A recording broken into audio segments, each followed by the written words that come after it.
I know this sounds wild and crazy and stupid, but the plan is to restore this chateau fully back to how it was, copy every little detail that's still left, and recreate it and bring it back to the magnificent building it was.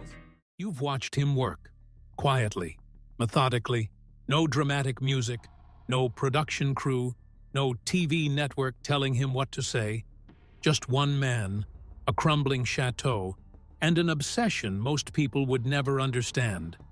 It feels simple on the surface, almost peaceful, but that's not the full story. Because what almost nobody talks about is the life Dan Preston lived before the cameras, the personal losses that pushed him toward rural France, and the hidden history buried inside those very walls he's rebuilding. And once you know it, you won't watch him the same way again. The man you think you know isn't the full story. Most people discovered Dan Preston through a screen and assumed they understood him. A quiet Brit in France, fixing up a ruin.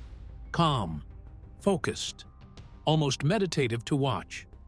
You put the video on, and suddenly 20 minutes have passed, and you haven't checked your phone once. There's something about the way he works, unhurried, deliberate, almost old-fashioned in its pace, that cuts through the noise of everything else competing for your attention online. But that image, as real as it is only the surface.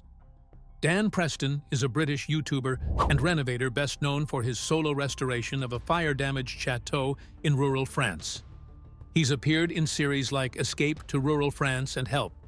We Bought a Village, and those appearances gave him a foothold, with mainstream audiences already fascinated by the idea of British people uprooting their lives for the French countryside. The format was familiar. The dream was familiar. But Dan himself was something different. What separates him from the dozens of other creators working in this space isn't the property or the location, it's the person. Most people making this kind of content are performing a version of the dream. Dan is simply living it. There's no co-presenter to bounce off, no carefully curated lifestyle aesthetic, no sense that any of it has been packaged for consumption. He shows up, he works, and he lets the camera witness it. That's it. And somehow, that's everything.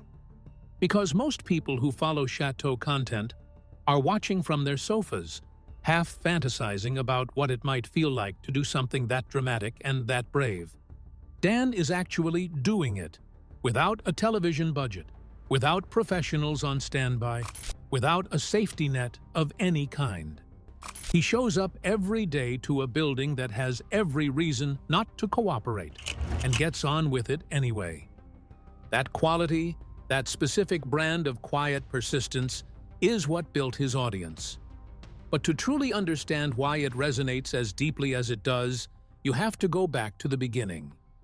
But who was Dan Preston before any of this? And what kind of life do you have to be living to make buying a burnt-out chateau in rural France feel like the sensible option? The life he walked away from. Dan was born in the mid-1980s near Bristol, in the southwest of England. Practical, grounded, and unpretentious. The kind of place that produces people who get things done rather than talk about getting them done. That quality would define Dan long before he ever set foot in France. Here's what genuinely surprises most people. Dan Preston didn't start out as a builder or a renovator. He trained as a professional chef in Hampshire. Professional kitchens are not romantic places. They are loud, hot, relentlessly pressurized, and brutally unforgiving. You work long hours. You miss evenings, weekends, and holidays. But you develop a very specific kind of discipline, one built not on inspiration, but on showing up and delivering regardless of how you feel. That lifestyle eventually took a toll. Dan has spoken openly about a separation during this period, a relationship that didn't survive the demands of the career. It forced an honest reckoning, a moment of looking at your life and deciding the trade-off is no longer worth it. He wasn't running away from something. He was deliberately choosing something harder and far more meaningful. So he chose France. He chose the ruin. But of all the abandoned properties in all the quiet corners of the French countryside, why this one? And what exactly was he walking into? The chateau isn't just old, it has a past. The property Dan chose isn't just old, it isn't just damaged. It is, in the most profound sense, layered with history. And not all of it is the charming, picturesque kind that gets featured in travel supplements. Château de Chaumont is located in Mainsat, a small commune in the Creuse department of central France. The Creuse is not a glamorous French countryside. It's not Provence with its lavender fields, or the Loire with its manicured estates. The Creuse is rugged, rural, and sparsely populated, a place where France feels genuinely old and genuinely quiet. It's the kind of region where you can drive for 20 minutes without seeing another car, where the silence is so complete it takes some people a while to get used to it. The chateau itself is approximately 140 years old. By the time Dan acquired it, it had been left as a ruin, partly gutted by fire, structurally compromised in multiple areas, and abandoned to the slow, patient work of decay. Most people who viewed it would have walked away. The scale of what needed doing was not just daunting. It was, by any rational measure, almost absurd for a single person to take on. But here is the detail that stopped Dan in his tracks. The detail that turned an already significant decision into something with real weight and meaning. During World War II, Château de Chaumont served as a refuge for Jewish children escaping Nazi persecution. These weren't historical footnotes. These were children, real children, with names and families and futures, who found shelter within those same walls that Dan is now painstakingly rebuilding with his own hands. Let that land for a moment. The stones he is laying, the beams he is lifting, the rooms he is restoring, one careful day at a time. They once sheltered children fleeing genocide. That history is written into the fabric of the building itself, even if it isn't visible in the plaster or the timber. And Dan knows it. You get the sense, watching him, that he carries that knowledge with him into the work. That it isn't decoration or backstory to him, but something that actively deepens his sense of obligation to the project. Restoration, in that context, becomes something more than renovation. It becomes a form of respect, a way of saying, this place mattered, and it will matter again. That's not something you find in many YouTube channels about property renovation. A building with that kind of history deserves to be restored properly. But properly costs money. So how exactly is Dan Preston paying for all of this, and what happens when the money gets tight? No sponsors, no network, no safety net. Here is the part of Dan's story that doesn't get discussed nearly enough, and it's arguably the most remarkable thing about what he's doing. The entire restoration of Château de Chaumont is funded by YouTube revenue and Patreon support from his viewers. That's it. No television network backing the project. No corporate sponsors whose logos appear at the start of the video. No production company underwriting the costs in exchange for broadcast rights. No safety net of any kind beyond the loyalty of an audience and the income generated by people choosing to watch and support. In the world of British property television, this is almost unheard of. The shows you see on Channel 4 or the BBC about people renovating French properties have budgets, researchers, producers, legal teams, and insurance arrangements. If something goes catastrophically wrong, structurally, financially, personally, there are systems in place. Someone makes a phone call, and the situation gets managed. Dan has none of that. When a wall comes down unexpectedly, he deals with it. When the budget gets tight, he figures it out. When the project stalls because a single person can only do so much in a day, he waits, and he plans, and he gets back to it.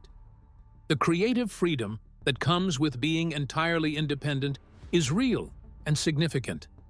He answers to no one, films what he wants, takes the project at his own pace, and never has to compromise his vision because a commissioning editor wants more drama or a sponsor wants a product placement worked into the footage.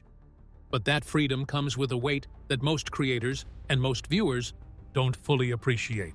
Every expense, every setback, every delay, it all lands on him.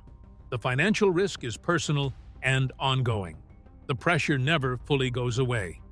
And yet, he keeps going, consistently, without complaint, without the kind of manufactured drama that would, frankly, make the channel easier to grow quickly.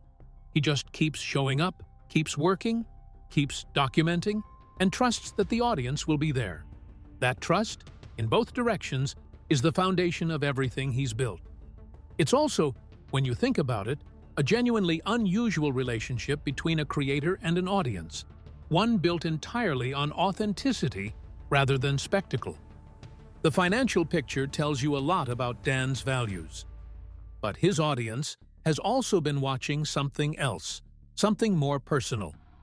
Because over the years, the man on screen has quietly, visibly changed. And people noticed. The quiet changes viewers noticed. Regular followers of Dan's content are an attentive group. When you watch someone's videos consistently over months and years, you start to notice things. Small things at first. A shift in energy. A difference in the way someone holds themselves on camera. The subtle signs that something in a person's life has changed, even when they haven't explicitly said so. With Dan, viewers started picking up on changes that sparked a fair amount of discussion in comment sections and fan forums. The most talked about was dental work, a noticeably improved smile that many speculated was done in Turkey, which has become a popular destination for British people seeking cosmetic dental treatment at significantly lower cost than in the UK. It's a small detail in isolation, but for a creator whose audience pays close attention, it signaled something. A man investing in himself, taking care of himself, a quiet indicator of personal stability. Beyond the physical, there was something in the overall energy, a settledness, a sense that the turbulence of earlier years, the demanding career, the separation, the enormous gamble of moving to France alone to restore an uninhabitable building, had given way to something more grounded. He seemed, to long-term viewers, more at peace, not complacent, not static, but genuinely at ease with the life he had chosen. Dan has spoken, in his characteristically understated way, about being a father, about the importance of living quietly and with intention, about keeping his personal life away from the camera, not out of secrecy, but out of a genuine desire to protect what matters most. In an era where so many creators monetize every corner of their existence, including their children and their relationships, Dan's refusal to do that is itself a statement, a boundary, a set of values made visible by what he chooses not to show. What you see on screen isn't a persona. It isn't a character constructed for an audience. It's a man who has done the difficult work of figuring out who he actually is, and who has built a life that reflects that, one stone at a time. But Dan didn't arrive at this audience on his own. There's a corner of YouTube that opened the door for him, and understanding that connection explains a lot about who his viewers are and why they stayed. The one connection that opened the door. Before Dan built his own audience from scratch, a connection to the world of the Château Diaries helped introduce him to a community already deeply invested in the idea of British people restoring grand, crumbling properties in France. For those unfamiliar, the Château Diaries is a long-running YouTube channel documenting the restoration of Château de Lalande in the Dordogne, one of the earliest and most successful examples of this particular genre of content. That world has its own ecosystem, its own loyal, passionate, slightly obsessive audience. People who don't just watch videos about French chateaux, they live for them. They follow multiple channels. They engage in detailed discussions about structural techniques and period-accurate restoration methods. They plan holidays around visiting properties they've watched being rebuilt from the ground up. It's a community with real depth and genuine enthusiasm. Dan's connection to that world gave him early visibility with exactly the right kind of viewer. someone with the patience for long-form content, the interest in craft and process, and the emotional investment in a slowly unfolding story. Those viewers didn't need to be convinced that watching a man repair stonework for 20 minutes was worth their time. They already understood that. But Dan didn't stay in that lane or ride anyone else's coattails. He developed his own identity as a creator, one that felt distinct from everything else in the château content space. Where some channels lean into the drama of renovation disasters or build their appeal around a charismatic couple and their relationship dynamic, or pitch themselves explicitly as aspirational lifestyle content, Dan stripped it back. Quieter, grittier, more solitary, more focused on the actual work and less on the performance of doing it. That choice, and it was absolutely a choice, positioned him as something genuinely different. In a genre that had become increasingly familiar, he offered a version of the story that felt more honest, more stripped down, and ultimately more compelling because of it. The lack of spectacle became the spectacle. The absence of drama became the draw. His creative independence, funded directly by his audience rather than by broadcasters or advertisers, reinforced that identity at every level. What you see is what there is. No hidden agenda, no network notes, no brand alignment to manage. Just Dan and the work and the building and the audience watching it all unfold. So he had the community, he had the independence, he had the history and the backstory. But none of that fully explains the thing that keeps millions of people coming back. So what is it, really? What is it about watching this one-man work that feels so different from everything else? Why millions can't look away? There is something happening when you watch Dan Preston that is genuinely difficult to articulate but immediately recognizable once you feel it. It isn't entertainment in the traditional sense of the word. It isn't drama or humor or information or even inspiration exactly, though it can be all of those things at different moments. It's something closer to witnessing.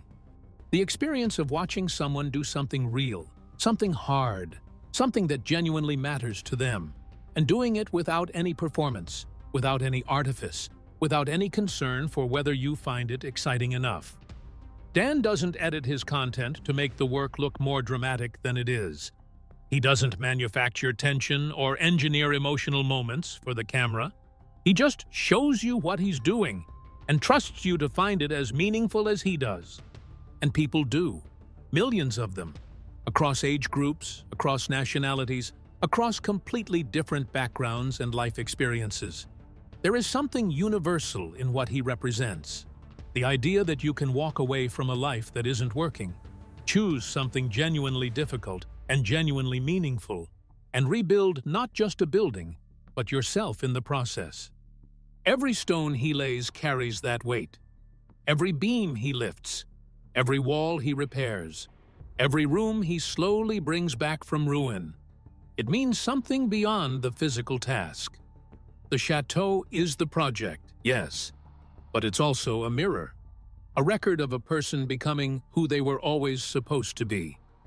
Viewers are drawn to him because in a world saturated with noise, performance, and manufactured authenticity, he offers the real thing. He doesn't need to explain himself. He doesn't need to sell you on the vision. He doesn't need to make the moment bigger than it is. He just works, day after day, in a crumbling building in rural France, with his own hands, in his own time, for his own reasons. And somehow, in doing that, he speaks directly to something in the people watching. That's not a formula. You can't copy it. You can't manufacture it. It either comes from somewhere real or it doesn't come at all. With Dan Preston, it clearly does. Dan Preston isn't just restoring a chateau. He is proof, living, working, ongoing proof that it is possible to rebuild. Not just a building, not just a career, a life, a sense of purpose, a version of yourself that the noise and the pressure and the demands of one kind of existence had buried somewhere you couldn't quite reach anymore. He walked away from everything that was expected of him, bought a burnt-out ruin in a quiet corner of France that most people would have left for dead, and got to work. Every day, without fanfare, without a safety net, with full knowledge of the history he was honoring and the scale of what he was taking on. And he keeps going. If this video made you see him differently, if the story behind the stonework means something to you now that it didn't before, drop a comment and tell me what landed. I read every single one. If you're new here, subscribe. This channel exists to tell the full stories behind the creators and shows you're already watching. The context that makes everything make more sense. There's a lot more coming. See you in the next one.